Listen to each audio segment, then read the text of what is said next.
में आता है कि जो ये इंडस्ट्रियल टाउनशिप है वो किस तरह से बनेगी, क्योंकि अभी तक कोई वहाँ पे मार्किंग नहीं हुई है। कुछ अधिकारी गए जरूर हैं लेकिन उनको तसल्ली नहीं हो रही है। देखिए, उनकी मांग पर कुछ महीने पहले ही उन्होंने मांग की, उनकी मांग पर हमने घोषणा की है, और जब घोषणा की जाती है तो ये जनता पर निर्भर करता है कि वो हमारी कही बात पर विश्वास करते हैं कि नहीं करते हैं।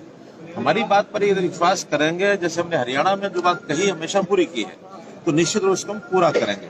कोई विश्वास नहीं भी करेगा, हमारे मुंह से निकली हुई बात सारी पूरी होगी।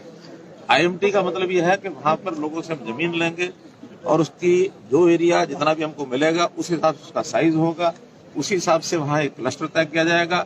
हम सोचते हैं कि हाँ, इस इंडस्ट्रियल टाउन के अंदर ज्यादा एग्रो बेस्ड इंडस्ट्री इसको यानी एक प्रकार से प्रारंभ किया जाए, क्योंकि यहाँ जितना भी रॉ मटेरियल है, किसानों का वो अनाज है, अनाज का भी उपयोग हो, एग्रो इंडस्ट्री बने, लोगों को रोजगार भी मिले, इसलिए ज्यादा लाभ जिस भी सेक्टर का वहाँ होगा उस सेक्टर को चालू किया जाए। मुख्यमंत्री जी सर और भी ज्वाइनिंग है, किस तरह का रहने वाला है कि अब जगदीप मलिक हम लोग के सामने है, उनकी जो भी बात रखी, खिताब सिंह मलिक भी है, कुछ और ज्वाइनिंग भी आ रही? इनके साथ आज सैकड़ों और लोगों ने जो समर्थक थे इनके, उन्होंने सबने ज्वाइन किया है, और अभी तो शाम तक मैं आया हूँ। बहुत लोगों की यानी सूचना है मुझे कि यहाँ आने वाले हैं, आएंगे, उनसे बातचीत होगी, कोई आज ज्वाइन करेगा, कोई मेरे वहां जाने के बाद ज्वाइन करेगा, लेकिन ये सिलसिला लगातार चुनाव तक ही चलता रहेगा। मुख्यमंत्री जी, जिस तरह से कृषि बिल का मामला चल रहा है और ये हल्का पूरा ग्रामीण क्षेत्र है और कृषि के ऊपर बेस है, तो उन किसानों को किस तरह से समझाएंगे, क्योंकि विरोध काफी हो रहा है? देखिए, विरोध करने वाले एक मुट्ठी भर लोग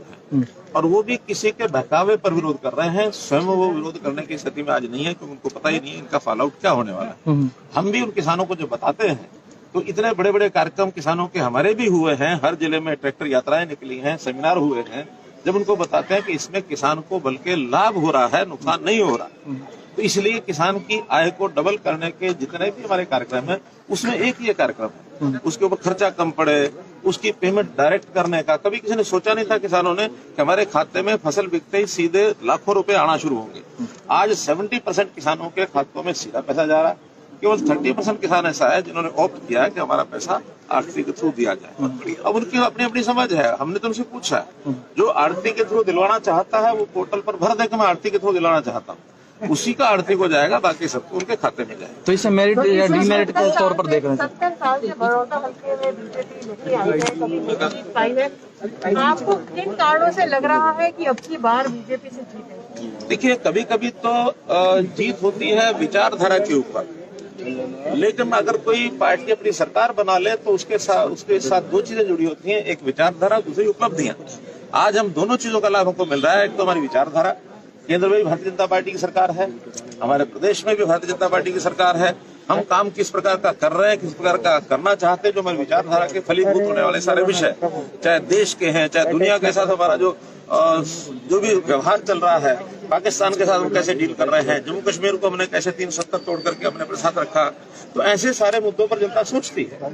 दूसरा, क्योंकि हमारी सरकार चल रही है तो सरकार की जो उपलब्धियां होती हैं, हमारी 6 साल की आज उपलब्धियां ऐसी ही हैं, हम एक एक करके जब गिनवाते हैं, व्यवस्था परिवर्तन के कितने हमने काम किए, भ्रष्टाचार के ऊपर चोट मारी, हमारी ट्रांसपेरेंसी जो है वो लोगों को समझ में आने लगी, हमारा जो गरीब के हित में काम करने वाली योजनाएं हैं वो लोगों को समझ में आने लगी हैं। तो उपलब्धियों का भी और हमारी विचारधारा का भी, दोनों का प्रभाव होगा कि वोटर हमारी तरफ आकर्षित हो रहा है। मुख्यमंत्री जी, जो प्रयोग आप बड़ौदा में करने जा रहे हैं जातिगत राजनीति से ऊपर उठ के वोट करने का, क्या वो सफल हो पाएगा? सफल हो रहा है, क्योंकि आज तो हमारे पास काफी कुछ क्लियर हो चुका है। आज बहुत लोग जातिगत विचार को छोड़ करके हमारे साथ अब जुड़े हैं।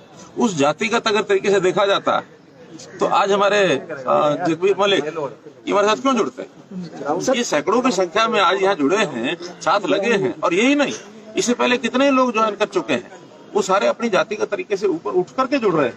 इसलिए हमारा कभी भी जातिगत ना पहले रहा है, ना अब है, ना आगे रहेगा। चौधरी की भी बात चल रही है सर, पॉलिटिकल पार्टी है, जब भी इलेक्शन आते हैं प्रधानमंत्री जी ने 370 विधायक उन्होंने कहा कि हमने एब्रोगेट करा है 335। आपको लगता है बड़ौदा में भी ये इशू है, जिस तरीके से जम्मू कश्मीर में भी महबूबा मुफ्ती अब कह रही है कि हम तिरंगे को नहीं मानेंगे, नहीं करेंगे जब तक हमारा झंडा नहीं माना जाएगा, वापस नहीं आएगा? देखिए, हर इलेक्शन में वहाँ जो जनता जिस विषय को समझ सकती है, हम उसी विषय पर बात करते हैं। मुझे नहीं लगता कि बड़ौदा में 370 का विषय कोई ऐसा विषय बनने वाला है। बड़ौदा के अंदर तो वहाँ की गरीब जनता को कैसे लाभ मिले, बेरोजगार को कैसे रोजगार मिले, किसान को कैसे उसकी आय डबल हो, वहाँ का इंफ्रास्ट्रक्चर, वहाँ की सड़कें, वहाँ की नहरें, वहाँ के ग्रामीण क्षेत्र के अंदर यानी गाँव में गलियां नालियां और पानी की निकासी, ये सारे विषय कैसे ठीक होंगे, बड़ौदा के लिए ये मुख्य मुद्दे हैं, विकास के मुद्दे हैं। सीएम साहब चौधर की बात हो रही है सर, बार बार चौधर की बात हो रही है कि चौधर आएगी, सारी चीजें होंगी, तो आपको किस तरीके से देखते हैं? देखिए, चौधर का पैमाना क्या है ये सोचना पड़ता है। आज भारत की चौधर दुनिया में कितनी बड़ी है, ये नरेंद्र मोदी जी के आने के बाद सिद्ध हुआ। आज दुनिया के अंदर भारत का एक विश्वास बना है। हरियाणा के अंदर जब से भारतीय जनता पार्टी आई है तब से लोगों को लगा है कि कुछ न कुछ व्यवस्थाएं अच्छी हुई है। जिस बात की वो चौधर करते हैं वो जातिगत राजनीति करना चाहते हैं। जातिगत चौधर का आज कोई अर्थ नहीं रहा, ये पुराने जमानों की बातें हो गई। इसलिए आज तो लोगों को यानी ईज ऑफ लिविंग, रहन सहन का सुख कैसे मिले, उनका आर्थिक स्थिति कैसे अच्छी हो, उनका विकास कैसा हो, ये चीजें चाहिए। ये जो बाकी चीजें हैं ये तो मैं कहूंगा कि सिर्फ जिसको कहना चाहिए लोगों को भावनात्मक दृष्टि से उनका विचार उभारने के लिए कही जाती है। आज लोग समझदार हैं, इन चीजों पर सोचते नहीं। मुख्यमंत्री जी गोपाल कांडा भी आज आपसे मिले थे, निर्दलीय विधायक, कुछ खास मुद्दे को सभी लेकर जितने विधायक हैं, कल मुझे कांग्रेस के भी 2-3 विधायक मिलने आए। आज तो निर्दलीय आए हैं, मुझे कांग्रेस के भी लोग आए थे मिलने। पॉलिटिकल पार्टी है, तीनों का अलग मुद्दा है। आप लोग विकास के नाम पर वोट मांग रहे हैं और कहीं ना कहीं इस हार जीत को देखकर जोड़ा जाएगा कि किसानों के बिल पर बड़ौदा ने क्या दिया, क्योंकि पूरा ग्रामीण है। कांग्रेस कहती है कि भाई चौधर की जंग है, हुड्डा का गढ़ है। ओम प्रकाश चौटाला जो प्रचार कर रहे हैं कि 15 साल के सूखे पर, इन तीनों पॉलिटिकल पार्टीज के लगभग जो मुद्दे हैं ये नजर आ रहे हैं। देखिए, मुद्दे जितने भी हैं जो वहाँ लोगों को ध्यान में आते हैं, समझ में आते हैं, उन सब पे बात होगी। चाहे वो किसान की बात होगी, चाहे वो किसान की आय की डबल करने की बात होगी, वहाँ के विकास की बात होगी, जातिगत राजनीति से ऊपर उठने की बात होगी। ये सारे विषय को एक मुद्दा नहीं हुआ करता। हर किसी को जो मुद्दा सूट करता है वो अपना बोलता रहता है। क्योंकि कांग्रेस के पास आज कोई मुद्दा नहीं है, इसलिए वो ऐसे किसी भी विषय को जो खास करके नया होता है, नए विषय की लोगों को जानकारी नहीं होती। कांग्रेस में हमेशा कहा करता हूँ यथास्थितिवादी पार्टी रही है, तो यथास्थितिवादी पार्टी हमेशा सोचती है जैसा चल रहा है वैसे चलना है, जैसा चल रहा है वैसे चलना है। कभी भी उन्होंने किसी चेंज के ऊपर काम नहीं किया। उदाहरण के लिए किसानों की प्रधानमंत्री फसल बीमा योजना ये 30 साल से लटकी हुई है।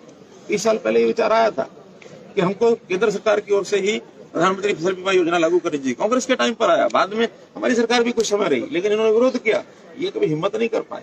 हमने आकर के हिम्मत की कि नहीं, प्रधानमंत्री को फसल बीमा योजना के अंतर्गत किसी का लॉस हुआ है तो हम देंगे। ये इसी प्रकार के किसानों के जो बिल है ये आज का एक दिन का विचार नहीं है, ये विचार भी बहुत पुराना है। इनके समय भी खूब चला था। हम पार्लियामेंट के भाषण उठा करके देख लें, चाहे वो कपिल सिब्बल का भाषण है और चाहे इसका अपना